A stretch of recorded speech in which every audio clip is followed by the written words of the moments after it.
কখনো মনটা কেমন করলে একবার পাহাড় ঘুরে এসো।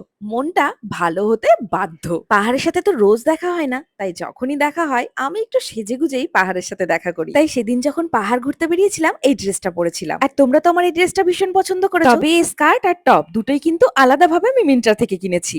সময় হয়ে উঠছিল না ভিডিওটা এডিট করার, তাই ভাবলাম আজ তোমাদের সাথে লিঙ্কটা শেয়ার করেই নি। আর এদিকে দেখো ভিড় এড়িয়ে আই লাভ দার্জিলিং না হলেও আই লাভ বাতাসিয়া কিন্তু হয়েছিল। আর হ্যাঁ, তোমরা যে আমার এই শর্ট ভিডিওগুলো এত পছন্দ করো তার জন্য তোমাদেরকে অনেক অনেক ধন্যবাদ। আর সেদিন আমরা বিজন বাড়ির উদ্দেশ্যে রওনা দিলেও তার আগে বাতাসিয়া লিপটা একটু ঘুরে দেখেছিলাম। কি বলতো, এই জায়গাগুলো না কোনোদিন পুরনো হয় না। 11 বছর আগে যেরকমটা গেছিলাম এখনো ঠিক মনে হচ্ছে সেরকমটাই রয়েছে। তবে সেদিন বিজন বাড়ি যাওয়ার পথে এরকম একটা সুন্দর জায়গা পেয়েছিলাম যেখানে দাঁড়িয়ে আমরা কিছুক্ষণ সময় কাটিয়েছিলাম। আর তারপরে একটু নিজেরা ম্যাগি খেয়ে আর তাকে একটু বিস্কিট খাইয়ে আমরা আবার রওনা দিয়েছিলাম আমাদের নেক্সট ডেস্টিনেশনে। তাহলে আশা করছি লিংক তোমরা এতক্ষণে পেয়ে গেছো। কেমন লাগলো জানিও।